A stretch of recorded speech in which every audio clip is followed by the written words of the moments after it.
I gave him such a blow on the nose that I felt bone and cartilage go down like biscuit beneath my knuckles, Torrigiano later bragged, and this mark of mine he will carry with him to the grave. It was Pietro Torrigiano, a young rival, who couldn't stand Michelangelo's talent. This envy, mixed with Michelangelo's biting comments, got to him, so he punched him, smashing his nose forever. This incident didn't just disfigure Michelangelo physically, it also played a part in shaping his life and his art, casting a long shadow over both artists' lives. Let's step back. Before Michelangelo became the target of Torrigiano's anger, he was just a boy discovering his passion for art. Michelangelo, born on March 6, 1475 in the small Italian town of Caprese, was destined to make his mark on the world. Raised primarily in Florence, often regarded as the cradle of the Renaissance, he grew up immersed in the grandeur of artistic and intellectual awakening. Michelangelo's introduction to art came early. His mother's death when he was 6 led him to be placed in the care of a stonecutter family.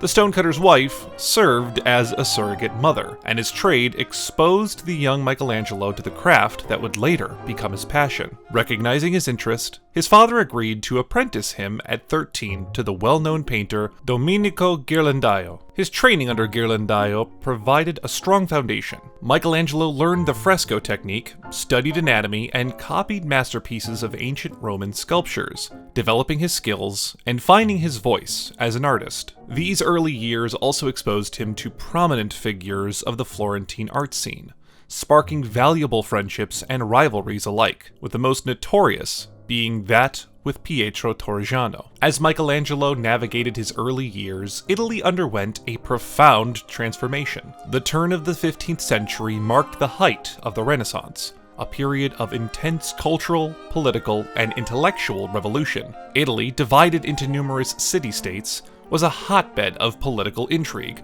with powerful families like the Medici in Florence and the Borgia in Rome asserting control. In this complex socio-political climate, Michelangelo's talent began to shine. He moved between the influential cities of Florence and Rome, asserting his genius among the existing greats. His ability to infuse life into marble, his deep understanding of the human form, and his boundless imagination set him apart. His rise in the art scene was rapid. Early works like the Pietà and the colossal David immediately established him as a master. The Pietà, commissioned by the French Cardinal Jean de Belair, is a stunning depiction of Mary cradling the dead body of Jesus, reflecting Michelangelo's acute understanding of human anatomy and emotions. On the other hand, the David, commissioned by Florence, symbolized the city's defiance against bigger states. Key to Michelangelo's early success were his patrons. The Medici family, with its vast wealth and love for art, played a pivotal role in his career. Under their patronage, Michelangelo was not just financially supported,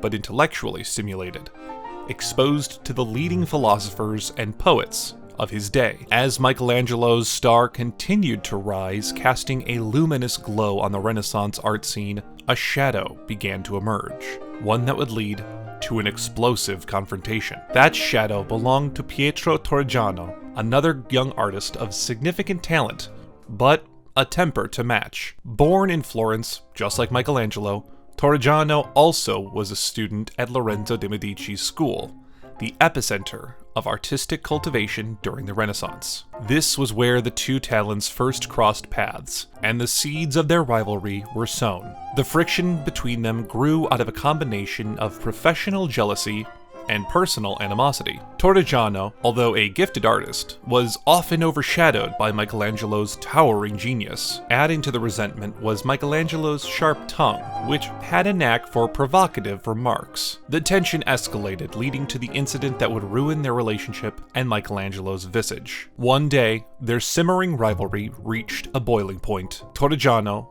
driven to a rage by Michelangelo's taunts and perhaps feeling threatened by his superior talent, landed a fierce punch on Michelangelo's face. The blow was so decisive that it crushed the artist's nose, leaving it permanently disfigured. This violent episode had profound impacts on both their lives. For Michelangelo, the incident left not just physical scars, but emotional ones. Yet it did little to halt his rise in the art world. If anything, his resolve seemed to have hardened as he created some of his most iconic works post the incident. His disfigured nose became a symbol of his sacrifice for his art, and his relentless dedication only enhanced his standing in the eyes of his patrons and admirers. For Torrigiano, the incident earned him infamy. Although he, too, continued his art career, he never reached the same heights as Michelangelo. The incident might have cost him potential patrons, as he was seen as violent and unstable. His life took a tragic turn when he ended up in a Spanish prison for destroying a piece of art, where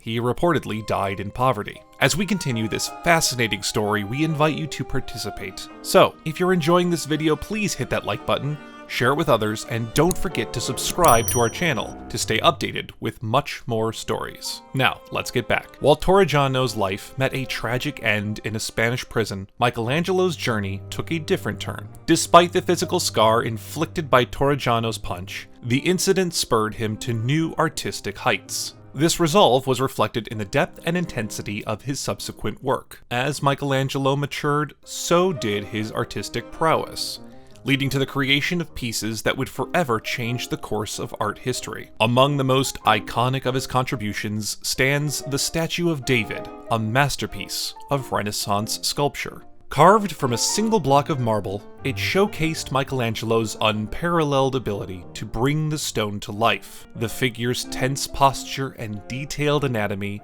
could manifest Michelangelo's resilience, mirroring his determination to overcome adversities. Then, there was the Sistine Chapel ceiling. Commissioned by Pope Julius II, this vast fresco remains a testament to Michelangelo's genius. Over 4 years, he painted a series of scenes from the Book of Genesis, with each figure radiating emotion and vigor. The intense physical strain of painting overhead, combined with the emotional toll from his past, can be seen in the character's passionate, almost raw energy. Following the ceiling, Michelangelo painted the Last Judgment on the altar wall of the Sistine Chapel. This grand depiction of the Second Coming of Christ and the final judgment of souls is infused with powerful imagery and emotion.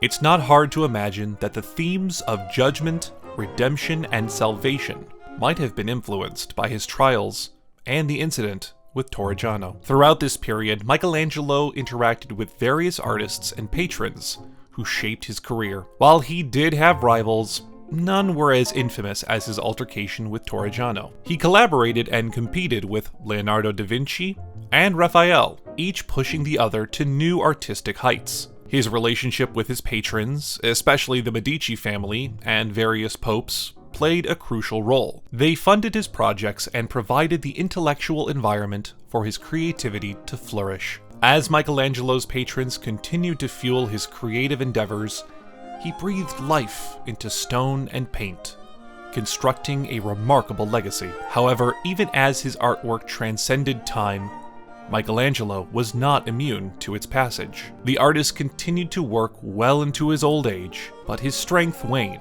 as the years passed. Michelangelo died on February 18th, 1564, just weeks before his 89th birthday. Following a brief illness, he passed away at his Macello di Corvi, Rome home. His body was taken back to his beloved Florence by a nephew, where the public revered him as the father and master of all the arts. His final resting place was the Basilica di Santa Croce, a place he had chosen himself. Unlike many artists of his time, Michelangelo received both fame and wealth during his lifetime. He even lived to see the publication of 2 biographies about his life, penned by Giorgio Vasari and Ascanio Condivi. Michelangelo's legacy is profound and enduring. His work not only defined the High Renaissance, but also profoundly influenced Western art. His ability to portray the human form gracefully and intensely set a new standard for artists. His themes of strength, beauty, and human resilience remain relevant,